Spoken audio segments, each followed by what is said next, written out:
రావచ్చు. విజయ్ చంద్ర గారు, ముందు మీకు ఏబిఎన్ ఆంధ్రజ్యోతి యాజమాన్యానికి ఈరోజు ఈ చర్చలో పాల్గొన్నటువంటి గౌరవనీయులు వర్మ గారికి, అలాగే మిత్రులు శ్రీనివాసరావు గారికి, వీక్షకులందరికీ కూడా శుభోదయం. అందరికీ వందనాలు. ఇప్పుడు ఆంధ్ర రాష్ట్రంలో రెండు విషయాల గురించి చర్చించుకుంటున్నారు. మొట్టమొదటిది, ప్రజలు గెలవాలి, ఆంధ్ర రాష్ట్రాన్ని గెలిపించుకోవాలి, మళ్ళీ ఆంధ్ర రాష్ట్రానికి స్వాతంత్రం తీసుకురావాలి. ఇప్పుడు జరుగుతున్న పోరాటం ఏది? స్వాతంత్ర పోరాటం అండి. 1947కు ముందు తెల్లదొరలను బయటికి పంపించడానికి ఆ రోజు భారతీయులందరూ పోరాడారు. ఇప్పుడు ఆంధ్ర రాష్ట్రంలో నల్ల దొరలు వాళ్ళకంటే దారుణంగా చేస్తున్నటువంటి కార్యక్రమాలను చూసి విసుగు చెందిన ప్రజలు ఈరోజు మళ్ళీ స్వాతంత్రం కోసం పోరాడుకుంటున్నారు. విజయ్ చంద్ర గారు, ఇది ఒకటి గుర్తుపెట్టుకోవాలి. ఇక మీరు అన్నట్టు అంశాలను కనుక మనం ముఖ్యంగా వస్తే, ఈరోజు ముగ్గురు, ఒకేపు నుంచి చంద్రబాబు నాయుడు గారు తిరిగి రేపు నుంచి ప్రారంభిస్తున్నారు. ఆయన అందరితోటి మమేకమైపోయి వాళ్ళతోటి కూడా మాట్లాడిస్తూ తను ఏం చెప్పాలనుకున్నారో, తన హామీలు ఏవైతే ఇస్తున్నారో గతంలో చేసి ఉన్నారు కాబట్టి ఈరోజు ఆయన చెప్పింది విశ్వసిస్తున్నారు. ప్రజలు తండోపతండాలుగా వస్తున్నారు. అలాగే శంకారావం పేరుతోటి లోకేష్ బాబు గారు ఆయన యువగలంతో ఏ విధంగా అయితే ప్రజల్లోతోటి బాగా ఎంతగా అంటే యువత ముఖ్యంగా ఆ రోజు జగన్మోహన్ రెడ్డి గారు చెప్పినటువంటి మాయ మాటలు నమ్మి యువతంతా ఆ రోజు జగన్మోహన్ రెడ్డి గారితో వెళ్ళిపోయారు. ఈ రోజు లోకేష్ బాబు గారు యువగలం పాదయాత్ర మొదలుపెట్టిన తర్వాత ప్రతి అంశాన్ని వాడికి వివరిస్తూ విడమర్చి చెబుతూ వాళ్ళు ఏ విధమైన మోసాలు హామీలతోటి అధికారంలోకి వచ్చారో వివరిస్తూ గత ప్రభుత్వంలో చేసిన అభివృద్ధిని చూపిస్తూ ఈ ప్రభుత్వం చేస్తున్న అరాచకాన్ని, అక్రమాలని, దోపిడీలని, దొంగతనాలని, హత్యలని ప్రజలకి అర్థమయ్యే రీతిలో వివరిస్తూ వాళ్ళకి సవాలు విసురుకుంటూ ఆయన బయలుదేరిన విధానంతో ఈరోజు ఆయనకి బాగా యువత దగ్గరయ్యారు. అలాగే అన్ని వర్గాల గారు కూడా ఆయన దగ్గరయ్యారు.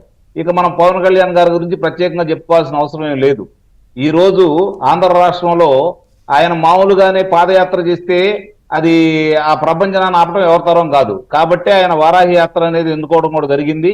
ఈ రోజు సుప్రసిద్ధ కథానాయకుడే కాకుండా ప్రజలకి ముఖ్యంగా ఈరోజు ఎక్కడ నెగ్గాలో ఎక్కడ తగ్గాలో స్పష్టంగా తెలిసి ఆచరణలో చూపిస్తున్నటువంటి పవన్ కళ్యాణ్ గారు ముగ్గురు ముప్పేట దాడి చేస్తున్నారు. విజయ్ చంద్ర గారు, అలాగే ఇంకో వైపు నుంచి భువనేశ్వర్ గారు కూడా బయలుదేరారు.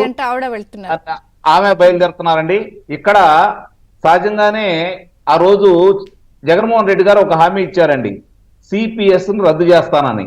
ఆ రోజు ప్రజలకు అర్థం కాలేదు. విజయ్ చంద్ర గారు, సి అంటే క్యాపిటల్, అంటే అమరావతి, పి అంటే వచ్చే దొంగోడరా, జనాలందరూ కలిసి మూకమ్మడిగా వచ్చి పట్టుకొని చెట్టుకు కట్టేసి బట్టలు తీసి బడిత పూజ చేస్తారు. ప్రజలు అందరూ కలిసి గుంపుగానే వస్తారు. ఇది గుర్తుపెట్టుకోండి. సింగిల్ గా వచ్చేది ఎప్పుడు దొంగాడే, దోసుకోవడానికి వస్తాడు. కానీ అందరూ కలిసి ప్రజల కోసం మమేకమైపోయి ప్రజల కోసం పనిచేయాలనుకున్న వాళ్ళందరూ సమిష్టిగానే ఉంటారు. ఆ విషయాన్ని మర్చిపోయి ఏ విధంగా మాట్లాడుతున్నారో మీరు చూస్తున్నారో, అందరూ చూస్తూనే ఉన్నారు. అంటే చిన్న వివరణ ఇద్దామని చెప్పని నేను ఈ మాటలు మాట్లాడాను. ఇక ఆయన మాట్లాడిన 3 అంశాలు మాట్లాడతానండి. మిగిలి వాళ్ళు ఉన్నారు కాబట్టి వాళ్ళకి వదిలేస్తాను. మొట్టమొదటిది యువతకు ఆ రోజు ప్రతి సంవత్సరం జనవరిన జాబ్ క్యాలెండర్ విడుదల చేస్తా అన్నాడు.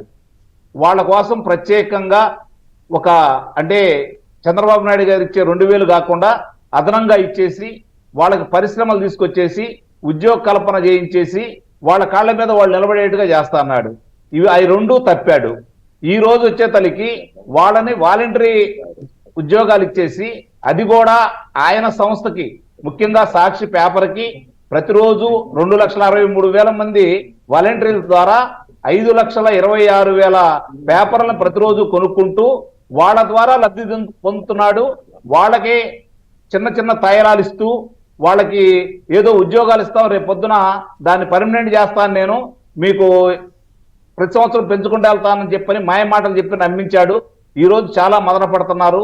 వాళ్ళు ఇరుక్కుపోయారు. ఏ విధంగా అంటే వాళ్ళ ద్వారా ప్రజల దగ్గర ఉన్నటువంటి అన్ని సమాచారాలు కుటుంబ గుట్టుమట్టుతో సహా చేరవేసే సాధనంగా వాళ్ళు వాడుకున్నారు.